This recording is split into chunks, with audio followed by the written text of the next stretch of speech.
Hello everyone, आज हम बात करेंगे इंटर्न ओरल एग्ज़ाम के बारे में। जैसे कि आप सब जानते हैं, इंटर्न ओरल एग्ज़ाम एक लास्ट एग्ज़ाम है कंप्लीट फार्मासिस्ट बनने की जर्नी में।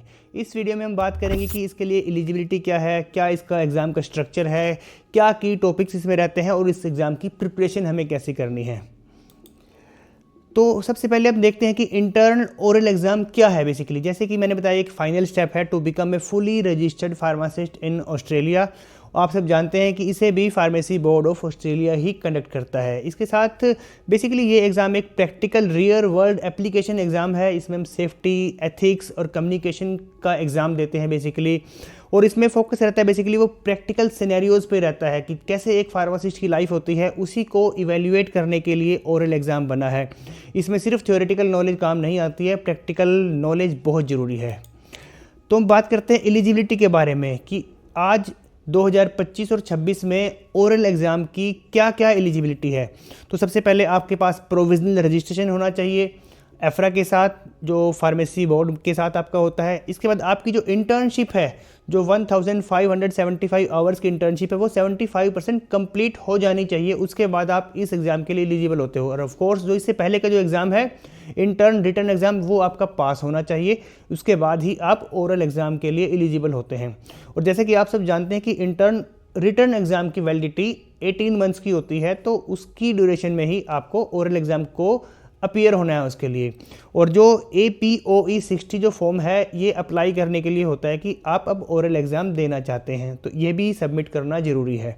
इसके साथ में जो एफ्रा है हमारा और फार्मेसी बोर्ड ऑफ ऑस्ट्रेलिया है, इसके लेटेस्ट अपडेट्स आप उनकी ऑफिशियल वेबसाइट पर चेक करते रहें। एग्ज़ाम का स्ट्रक्चर कैसा होता है, ये जानते हैं एग्ज़ाम के स्ट्रक्चर के बारे में। ये एक बेसिकली 35 मिनट्स, जो बहुत ही कम टाइम लगता है, 35 मिनट्स का एक एग्ज़ाम है। इसके 3 पार्ट हैं, पार्ट ए, पार्ट बी और पार्ट सी। पार्ट ए के बारे में बात करते हैं। पार्ट ए एक प्राइमरी हेल्थ केयर है, बेसिकली इसमें रोल प्ले होता है। पार्ट बी जो है, इसमें लीगल और प्रोफेशनल प्रैक्टिस के बारे में बात होती है। पार्ट सी थोड़ा सा एक ट्रिकी पार्ट होता है। इसका टाइमिंग भी है जो 20 मिनट्स की होती है। इसमें प्रॉब्लम सॉल्विंग, कम्युनिकेशन और साथ में जितनी भी हमारी नॉलेज है उन सब को इवेल्युएट करने के लिए पार्ट सी बना है। पार्ट सी बहुत ही टिपिकल होता है और नंबर ऑफ़ कैंडिडेट्स इसमें रह जाते हैं, इसको पास नहीं कर पाते। तो इसमें हम बेसिकली हम रेफरेंसेस यूज़ कर सकते हैं। पार्ट सी के अंदर बुक्स वगैरह यूज़ कर सकते हैं उस पर्टिकुलर प्रॉब्लम को रिजॉल्व करने के लिए। पर हमें टाइमिंग जो है वो सिर्फ 20 मिनट से मिलती है, ये भी एक ध्यान देने की बात है। अब हम बात करेंगे पर्टिकुलरली पार्ट ए के बारे में। बेसिकली इसका नाम होता है प्राइमरी हेल्थ केयर। इसमें हमारी हिस्ट्री टेकिंग स्किल्स और रेड फ्लैग्स की आइडेंटिफिकेशन हमें करनी होती है। बेसिकली कम्प्लीटली एक रोल प्ले एक तरह का एग्ज़ाम है। इसमें एग्जामिनर आपके पास आता है और वो एक पेशेंट की तरह बिहेव करता है। जैसे कि पेशेंट आपके पास आया, वो एक एग्जामिनर है, उसने आपसे कहा, hi pharmacist please prescribe me something for my headache.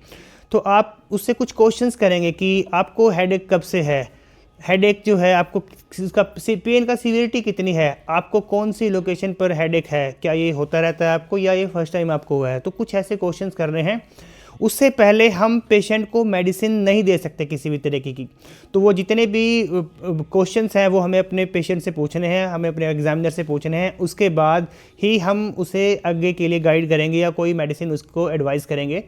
इसके बाद हम लोग जो OTC मेडिसिन है हम उसको रिकमेंड करते हैं। तो इसमें सेल्फ केयर और लाइफस्टाइल एडवाइस जो है वो हम पेशेंट को देते हैं। इसमें क्लियर पेशेंट जो कम्युनिकेशन होती है वो बहुत ही अहम रोल रखती है कि हमारी पेशेंट के साथ कम्युनिकेशन कैसी है, क्योंकि बहुत सारे बच्चे ओवरसीज से होते हैं, उनकी इंग्लिश इतनी अच्छी नहीं होती है, तो वो लोग भी कम्युनिकेशंस में अपने पॉइंट्स लूज़ करते हैं। तो बेसिकली इसमें जो कॉमन सिम्टम्स होते हैं जैसे cough, rash, pain, eye infection, allergies, pharmacist इन सब को लेके वहाँ पर कंसल्टेशन दे सकता है पेशेंट को। और उसके बाद ही जिन मेडिसिन को फार्मासिस्ट प्रिस्क्राइब कर सकता है, दे सकता है, उन मेडिसिन को पेशेंट को रिकमेंड किया जाता है। इसके बाद अब बात आती है हमारे पार्ट बी की। पार्ट बी में लीगल और प्रोफेशनल प्रैक्टिस बेसिकली इसका एक पार्ट है। इसमें आपको सिर्फ 5 मिनट का टाइम मिलता है और 5 मिनट के अंदर अंदर आपको एक टॉपिक दिया जाता है जिसके बारे में आपको 5 मिनट डिस्कस करना होता है अपने एग्जामिनर के साथ। इसमें कोई रोल प्ले वाला सीन नहीं होता है। तो इसमें हम जो फार्मेसी के लॉज हैं ऑस्ट्रेलिया के, जो एथिकल रीजनिंग है वहाँ की, वो डिस्कस होती है।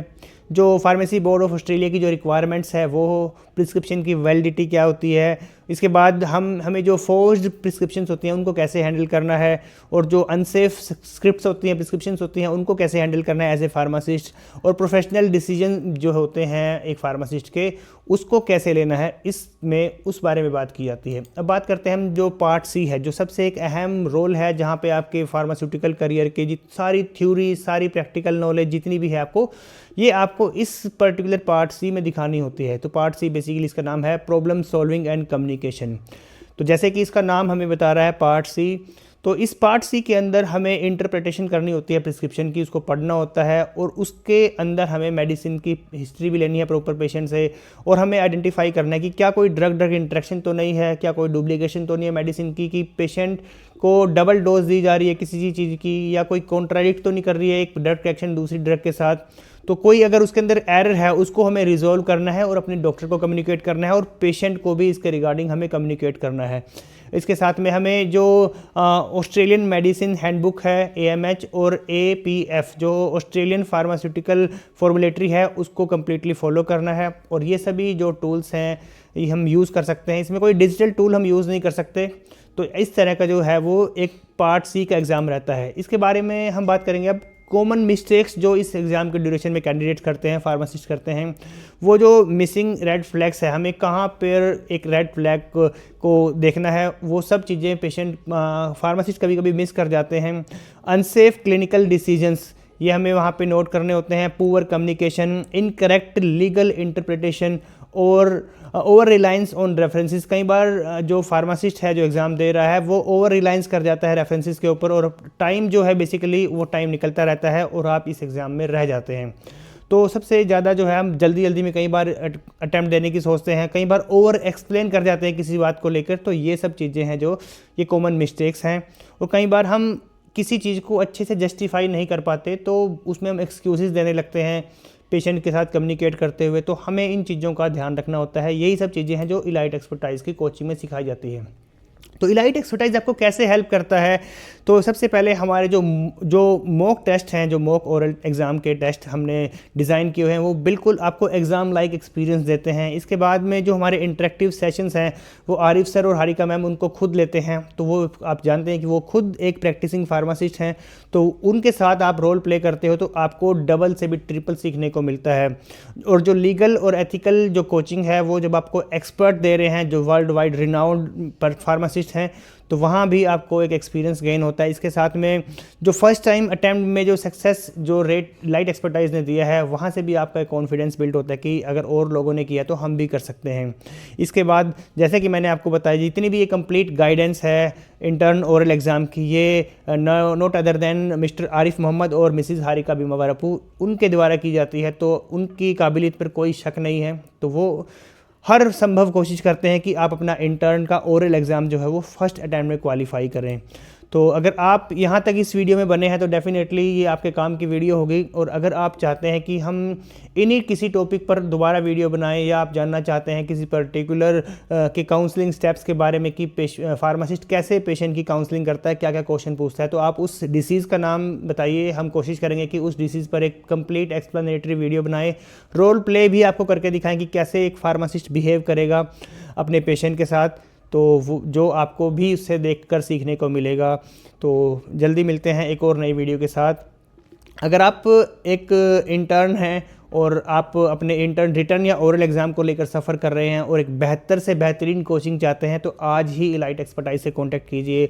हम ओपरा एग्ज़ाम के साथ साथ PEBC, नेपलेक्स, PSI और DHA की भी कोचिंग देते हैं। तो जैसे कि आपको जहाँ भी आपको अच्छा लगे आप उसके बारे में हमसे बात कर सकते हैं और आप हमारी सर्विसेज ले सकते हैं। तो इलाइट एक्सपर्टाइज़ का हमेशा ही एक एजेंडा रहा है कि अपने सभी कैंडिडेट्स को जब तक वो फार्मासिस्ट ना बन जाएं उनकी जर्नी में उनका साथ दें। तो इस वीडियो में यहाँ तक बने रहने के लिए बहुत बहुत धन्यवाद। अगर ये वीडियो अच्छी लगे तो इसे लाइक कीजिए। अगर आपका इस वीडियो को लेकर कोई भी क्वेश्चन है तो कमेंट बॉक्स में आप उसको मेंशन कर सकते हैं। जल्दी मिलते हैं। Thank you so much.